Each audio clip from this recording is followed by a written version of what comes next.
Vidyanagar High School, Standard 9th, Subject Science and Technology, Chapter 3rd, Atoms and Molecules, એટલે કે અણુઓ અને પરમાણુઓ, પાર્ટ 4. મિત્રો, આપણે અગાઉના વિડીયોમાં આ વાત કરી હતી કે રાસાયણિક સૂત્ર લખતી વખતે કયા કયા નિયમોનું પાલન કરવું જોઈએ. એક તો આયનની સંયોજકતા અથવા તો વીજભાર સમતોલિત હોવા જોઈએ. ત્યાર પછી સંયોજનમાં જો ધાતુ અને અધાતુ હોય તો પ્રથમ ધાતુની સંજ્ઞા લખવામાં આવે છે અને ત્યાર પછી અધાતુની સંજ્ઞા. જો નામ લખવાનું હોય તો પણ પહેલાં ધાતુનું નામ લખવામાં આવે છે. બહુપરમાણવીય આયન હોય, દાખલા તરીકે હાઇડ્રોક્સાઇડ OH. OH ઋણ આયન છે પણ તે બહુપરમાણવીય છે. તેમાં ઓક્સિજન અને હાઇડ્રોજન એવા બે પરમાણુઓ છે. હવે હાઇડ્રોક્સાઇડ આયન જો બે લખવાના હોય તો તેને આપણે કૌંસની બહાર લખીએ છીએ આ રીતે. એટલે મેગ્નેશિયમનું એક પરમાણુ અને હાઇડ્રોક્સાઇડના બે, એટલે એક મેગ્નેશિયમ પરમાણુનો આયન છે. જ્યારે હાઇડ્રોક્સાઇડ આયન જે છે તે બે લખવાના થાય છે. તો બે કઈ રીતે લખવાના? તો OH કૌંસમાં લખી અને પછી બે લખવાના છે. હવે ત્યાંથી આગળ વાત કરીએ. અહીંયા આપણને આપ્યું છે કે બે જુદા જુદા તત્વોથી બનતા સૌથી સરળ સંયોજનોને દ્વિઅંગી સંયોજનો કહે છે. એટલે દ્વિઅંગી સંયોજનની પહેલાં વાત કરી છે. બે જુદા જુદા તત્વોથી બનતા સૌથી સરળ સંયોજનો. તો તેમના આવા સંયોજનના સૂત્રો કેવી રીતે લખી શકાય તે અહીં આપણને સમજાવવા પ્રયત્ન કર્યો છે. તો આવા સંયોજનના રાસાયણિક સૂત્રો જ્યારે લખવાના હોય તો સૌથી પહેલાં તેમના ઘટક તત્વો જે છે તે ઘટક તત્વોની સંજ્ઞા લખવામાં આવે. ત્યારબાદ તે તત્વની સંયોજકતા લખવામાં આવે અને આ સંયોજકતા છે પરમાણુઓની સંયોજકતાને ક્રોસ કરવામાં આવે છે. ઉદાહરણ આપણે લઈએ એટલે વધારે તમને ખ્યાલ આવશે. હાઇડ્રોજન ક્લોરાઇડનું સૂત્ર લખવું હોય તો સૌ પ્રથમ તેમની સંજ્ઞા લખીએ. તો કયા કયા ઘટક તત્વો છે હાઇડ્રોજન ક્લોરાઇડમાં? તો કે એક હાઇડ્રોજન છે અને બીજું ક્લોરિન છે. આથી તમે જોઈ શકો છો H અને Cl એ બે સંજ્ઞાઓ લખી. હવે તેમની સંયોજકતા લખવામાં આવે.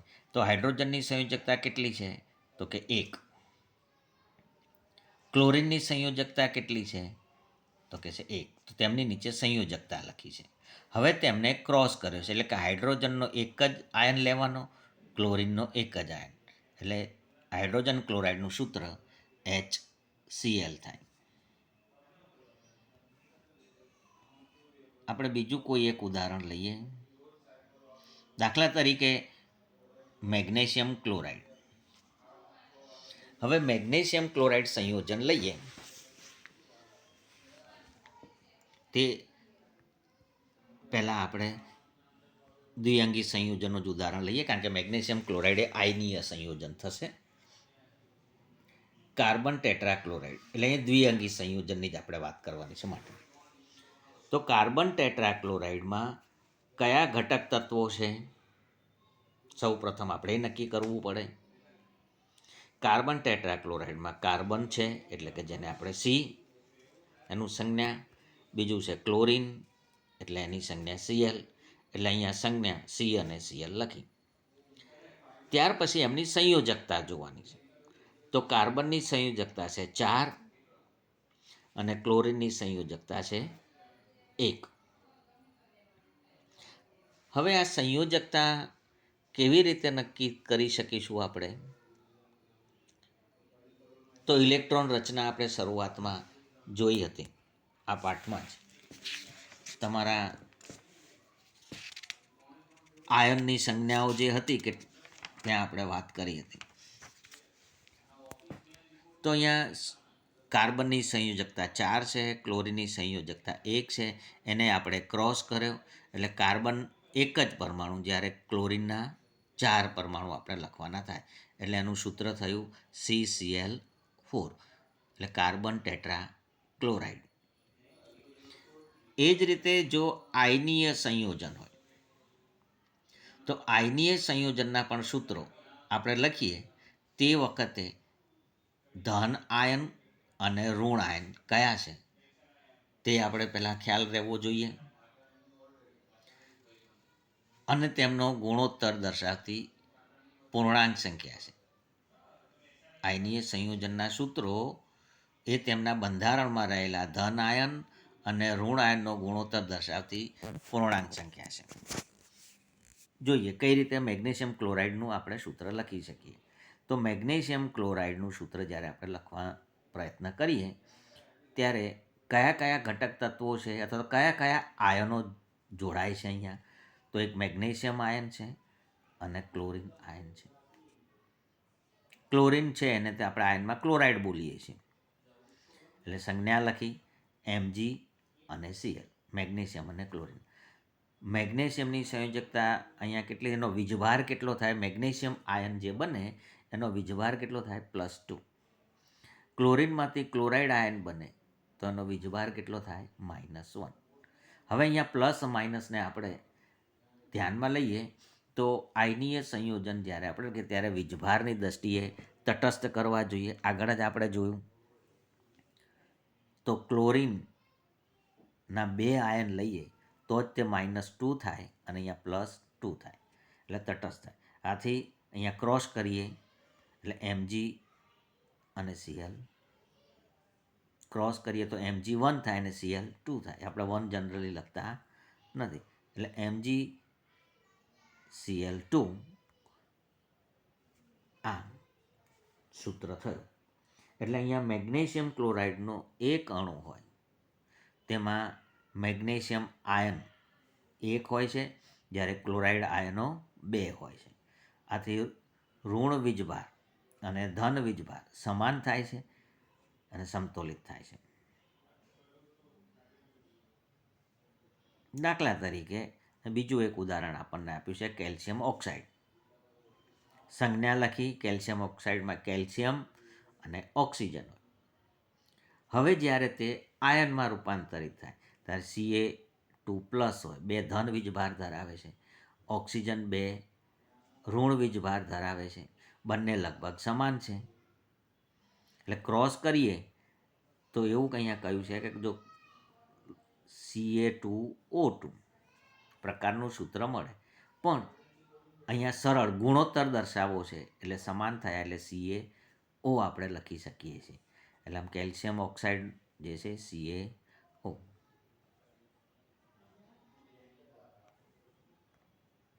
કેલ્શિયમ હાઇડ્રોક્સાઇડનું લઈએ. કેલ્શિયમ ધન આયન છે, +2 વીજભાર ધરાવે છે. હાઇડ્રોક્સાઇડ છે, -1 વીજભાર ધરાવે છે. હવે વીજભાર જ્યારે સમતોલિત કરવા હશે ત્યારે હાઇડ્રોક્સાઇડ આયન 2 જોશે તો જ +2 અને -2 સમાન થશે, એટલે CaOH2. આ રીતે નથી લખતા આપણે, આ રીતે લખવાનું નથી.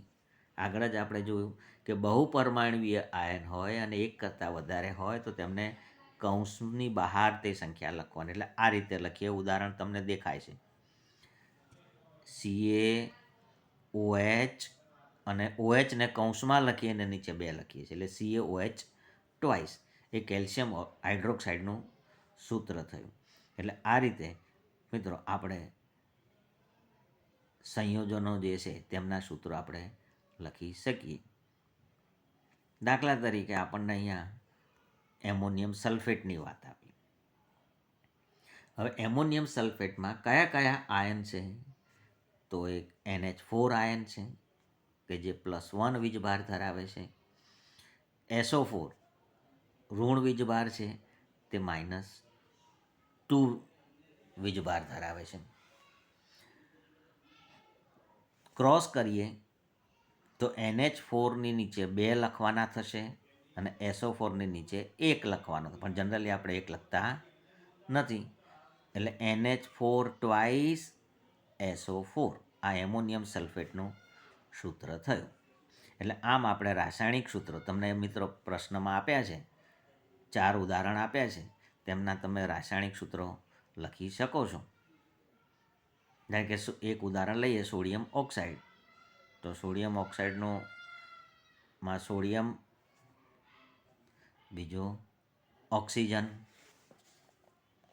બરોબર છે. વિચારો જો, તમને એક અડધી મિનિટ આપું છું.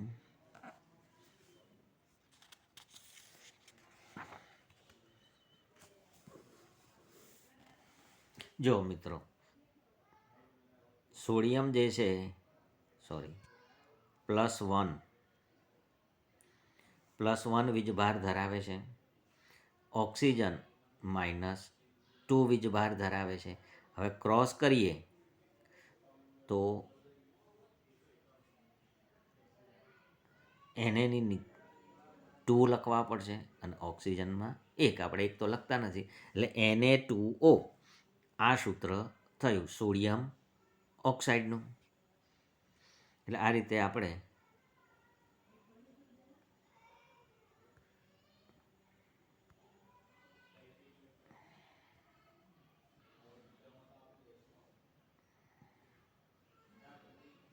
બધા સૂત્રો આપણે લખી શકીએ છીએ.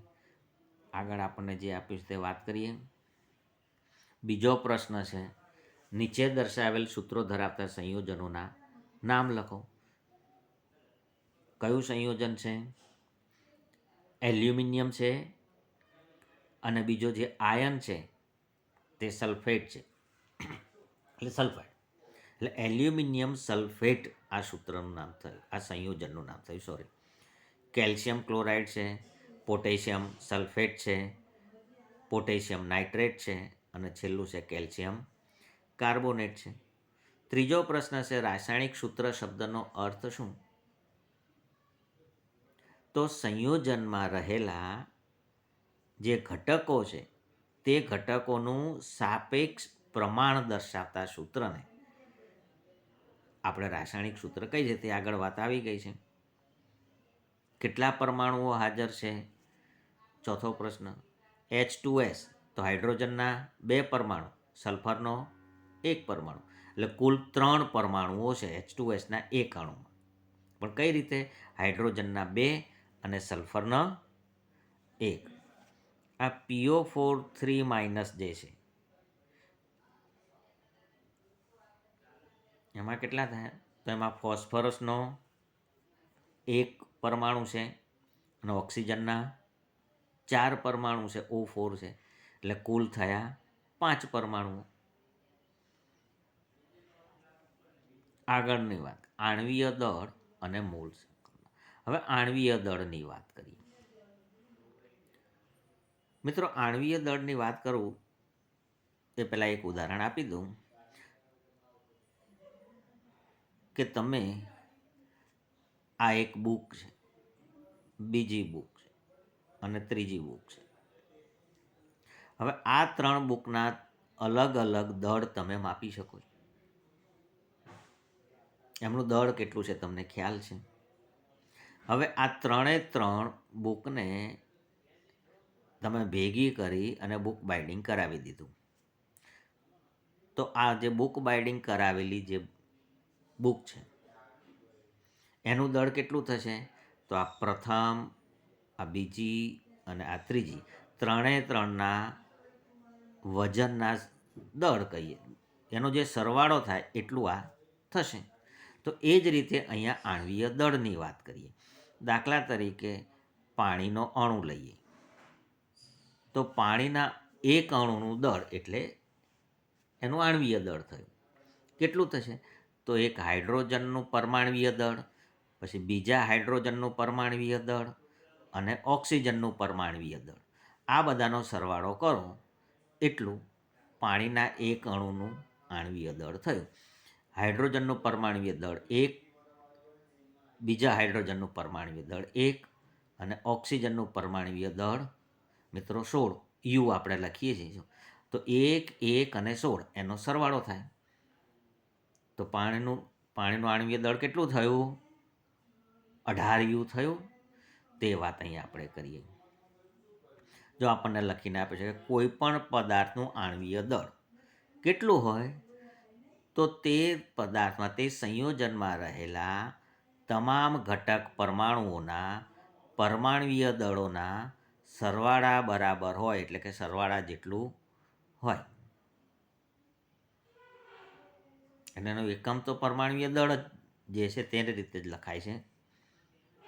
પાણીનું આપણે કહ્યું ને, તો ઉદાહરણ લઈએ, HNO3નો આણ્વીય દળ શોધો એવું આપણને કહ્યું હોય. નાઇટ્રિક એસિડ, તો એમાં કેટલું છે, એમાં કયા કયા ઘટક તત્વો છે?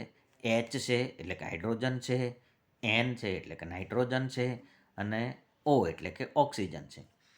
એટલે હાઇડ્રોજનનું પરમાણ્વીય દળ પ્લસ નાઇટ્રોજનનું પરમાણ્વીય દળ પ્લસ ઓક્સિજનનું પરમાણ્વીય દળ. પણ મિત્રો અહીંયા હાઇડ્રોજનનો એક પરમાણુ, નાઇટ્રોજનનો એક પરમાણુ, પણ ઓક્સિજનના 3 પરમાણુ છે.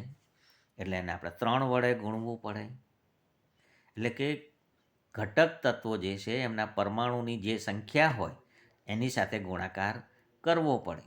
એટલે ઘણીવાર બધા આવું પણ લખતા હોય છે કે 1 ગુણ્યા હાઇડ્રોજનનું પરમાણ્વીય દળ પ્લસ 1 ગુણ્યા નાઇટ્રોજનનું પરમાણ્વીય દળ અને પ્લસ 3 ગુણ્યા ઓક્સિજનનું પરમાણ્વીય દળ. એટલે હાઇડ્રોજનનું 1, નાઇટ્રોજનનું 14 અને પ્લસ ઓક્સિજન, તો ઓક્સિજનનું પરમાણ્વીય દળ 16 છે, પણ એને આપણે 3 પરમાણુ છે એટલે આપણે 3 વડે ગુણ્યા 48 થયા, અને સરવાળો કરીએ એટલે 63U થયું. એટલે આ રીતે આપણે જુદા જુદા સંયોજન છે તે સંયોજનનું આપણે આણ્વીય દળ શોધી શકીએ છીએ. દાખલા કેલ્શિયમ ક્લોરાઇડ, એનું સૂત્ર દળ એટલે આણ્વીય દળને અનુસંધાને આપણે વાત કરીએ તો કેલ્શિયમનું પરમાણ્વીય દળ અને ક્લોરિનનું પરમાણ્વીય દળ. પણ મિત્રો કેલ્શિયમ તો એક જ પરમાણુ છે એટલે એને એક જ વડે ગુણવાનો, અથવા તો ન ગુણીએ તો પણ ચાલે. પણ ક્લોરિનના 2 પરમાણુ છે એટલે ક્લોરિનના પરમાણ્વીય દળને 2 વડે ગુણવા પડે. તો કેલ્શિયમનું પરમાણ્વીય દળ છે 40. હવે ક્લોરિનનું પરમાણ્વીય દળ છે 35.5, પણ તે 2 છે એટલે 35.5ને 2 વડે ગુણ્યા છે એટલે કેટલા થશે? 71. એટલે 40 પ્લસ 71 એટલે 111 યુ આ એનું આણ્વીય દળ થયું. તો આ જ રીતે તમે અહીંયા નીચે આપેલા કેટલાક સંયોજનોના આણ્વીય દળ અથવા તો એકમ દળ તમે શોધી શકો છો.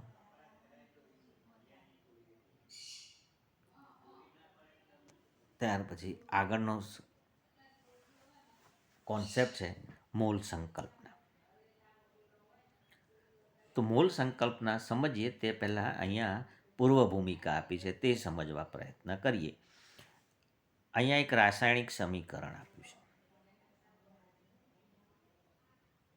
હવે રાસાયણિક સમીકરણ શેનું છે? પાણીનું બનવાનું.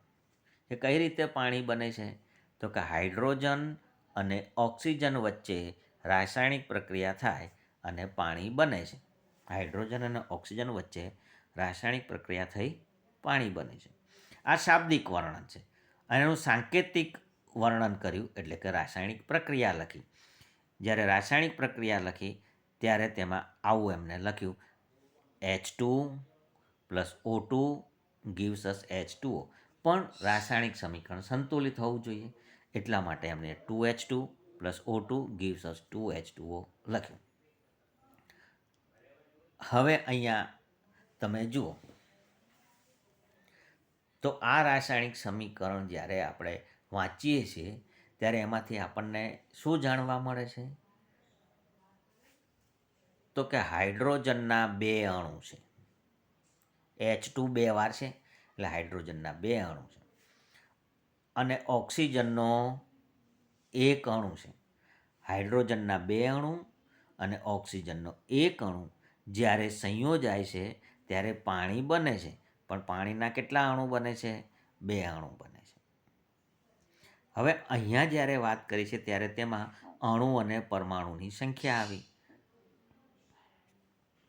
તો આમ રાસાયણિક પ્રક્રિયા સમીકરણ જ્યારે લખીએ છીએ ત્યારે રાસાયણિક પ્રક્રિયાની અંદર પ્રક્રિયામાં ભાગ લેતા અણુઓ કે પરમાણુની સંખ્યા સૂચવે છે. રાસાયણિક સમીકરણ જે છે તે પ્રક્રિયામાં ભાગ લેતા જે અણુઓ હોય અથવા તો પરમાણુ હોય તેમની સંખ્યા સૂચવે છે.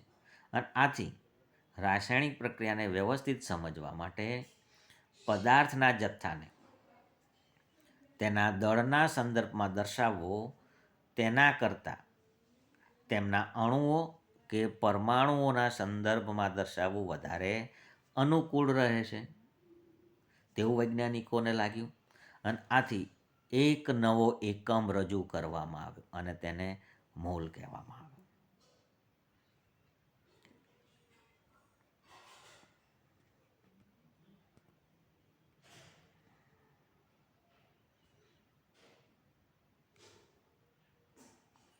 કોઈપણ પદાર્થના એક મોલ જથ્થામાં હાજર રહેલા ઘટકોની સંખ્યા નિશ્ચિત હોય છે અને તે કેટલી હોય છે? 6.022 ઇન્ટુ 10⁻23.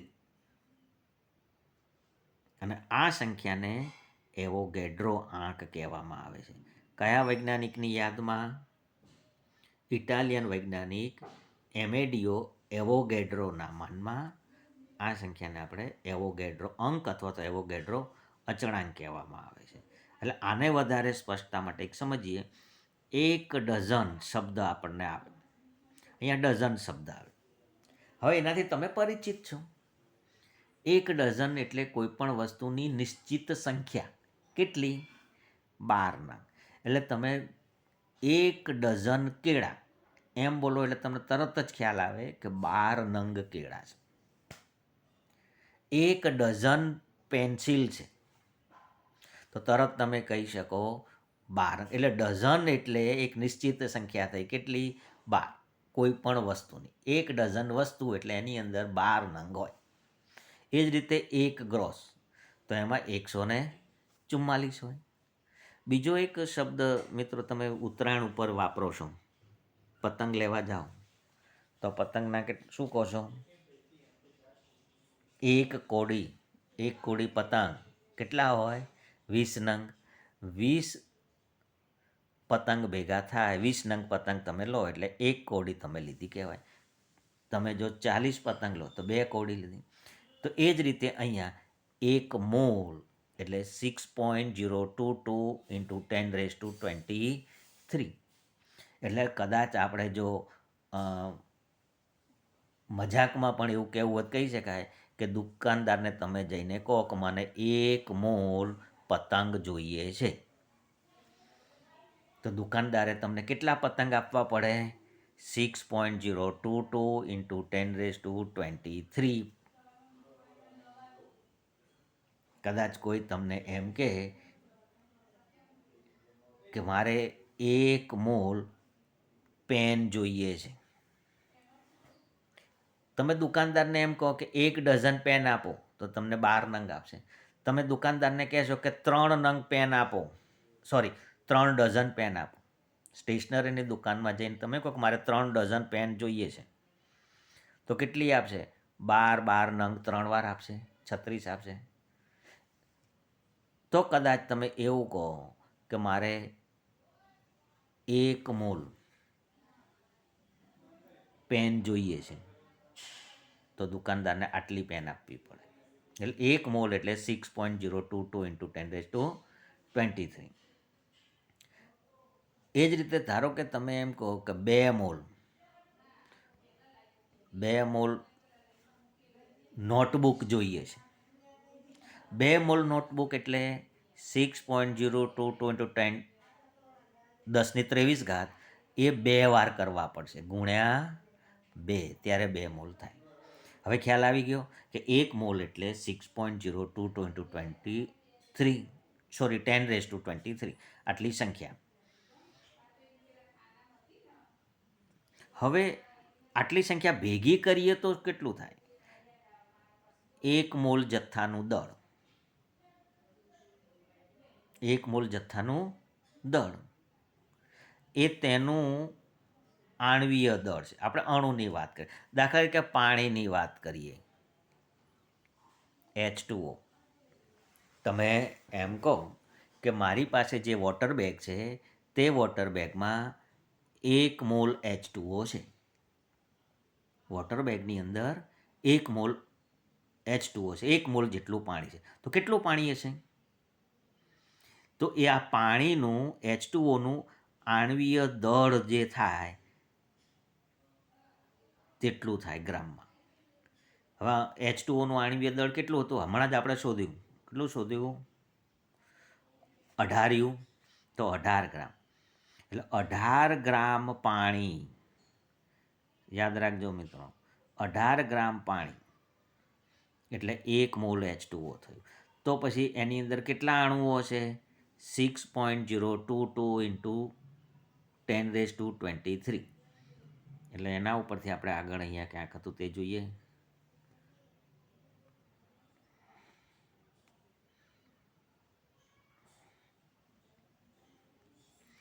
1 મોલ અણુઓ એટલે આપણે અહીંયા ઉદાહરણ તરીકે H2O જ લઈએ. પાણીના 1 મોલ H2O, તો એમાં કેટલા અણુ હશે H2Oના? 6.022 ઇન્ટુ 10⁻23. અને એનું આણ્વીય દળ એટલે 1 મોલ અણુઓ લઈએ પાણીના, તો એમાં 18 ગ્રામ પાણી હોય. ખ્યાલ આવી ગયો? એ જ રીતે જો જ્યારે 16 ગ્રામ ઓક્સિજન એટલે 1 મોલ પરમાણુ, એટલે 1 મોલ ઓક્સિજનનો પરમાણુ, કોઈએ આપણને કીધું કે 1 મોલ ઓક્સિજનનો પરમાણુ. હવે એ પરમાણુ છે તેનું પરમાણ્વીય દળ કેટલું થાય? ઓક્સિજનનું પરમાણ્વીય દળ 16, એટલે 16 ગ્રામ ઓક્સિજન. એટલે 16 ગ્રામ ઓક્સિજન એટલે 1 મોલ પરમાણુ, અથવા તો 1 મોલ ઓક્સિજન એટલે 16 ગ્રામ ઓક્સિજન. હવે 1 મોલ ઓક્સિજન લીધા તો એમાં કેટલા પરમાણુ હશે? તો 6.022 ઇન્ટુ 10⁻23 હશે. આ પરમાણુની વાત કરીએ છીએ. જો આપણું ઉદાહરણ જે લયું પાણીનું, અહીંયા બુકમાં આપ્યું જ છે, તેને ફરીથી લઈએ. સોરી, ચાલો આગળ.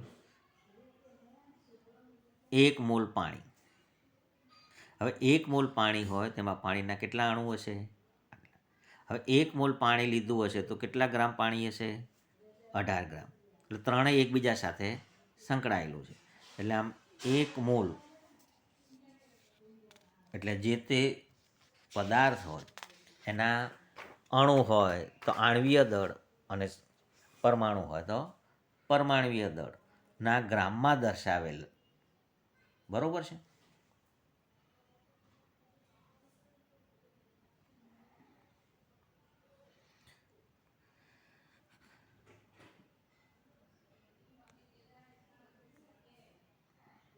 ઈસવીસન 1896ની આસપાસમાં ઓસ્વાલ્ડે મોલ શબ્દનો પરિચય આપ્યો, અને જે લેટિન શબ્દ મોલ્સ પરથી આવેલો, અને એનો અર્થ શું થાય?